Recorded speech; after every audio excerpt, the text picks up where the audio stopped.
నెల్లూరు జిల్లా ఉదయగిరి నియోజకవర్గం వింజమూరు మండల పరిషత్ అభివృద్ధి అధికారి ఆఫీసు ప్రాంగణంలో జలవనరుల శాఖ ఆధ్వర్యంలో సాగునీటి వినియోగదారుల సంఘాల ఎన్నికల నేపథ్యంలో ఎన్నికల అధికారులకు పోలింగ్ అధికారులకు ఒకరోజు శిక్షణ తరగతులు ప్రారంభించారు। ఈ సందర్భంగా ఇరిగేషన్ డిఈ రమణారావు మాట్లాడుతూ సాగునీటి సంఘాల ఆవశ్యకతపై అధికారులకు దిశానిర్దేశం చేశారు। నీటి పారుదల వ్యవస్థ యాజమాన్యం పద్ధతిలో రైతులకు భాగస్వామ్య కల్పనలో భాగంగా సమర్థ నీటి పంపిణీ, ఆర్థిక వనరుల అభివృద్ధి, వ్యవసాయ ఉత్పత్తుల అభివృద్ధి ప్రణాళికలపై పోలింగ్ అధికారులకు శిక్షణ ఇచ్చారు।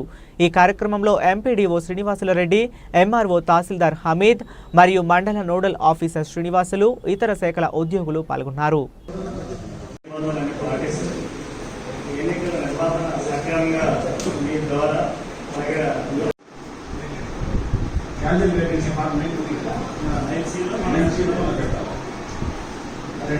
ఉపాధ్యక్షుడు 3, 4, 4, 5, 6 నుంచి అధ్యక్షులుగా ఉపాధ్యక్షులుగా ఎన్నుకోమన్నారు। పూర్తి సజావుగా సాగుతుంది కాబట్టి అలా అని చెప్పేసి మనం ఏదో భయపడిన అవసరం లేదు సార్।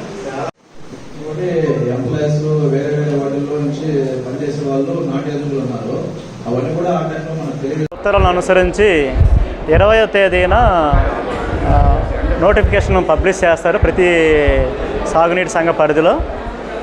అక్కడ రాష్ట్ర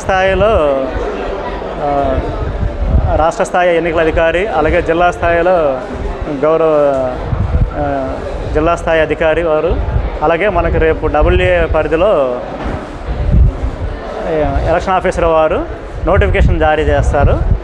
ఆ జారీ చేసిన పిదప అక్కడి నుంచి మనం ప్రారంభం అవుతుంది। ఇంతకు ముందు ఏంటంటే అన్ని ఓటర్ లిస్టులు తయారీ ఇవన్నీ కూడా పూర్తి అయిన జరిగింది। ఆ ఓటర్ లిస్టులు అనుసరించి మిగతా ప్రాసెస్ కూడా 20వ తేదీ నుంచి మిగతా పనులు ప్రారంభం అవుతాయి।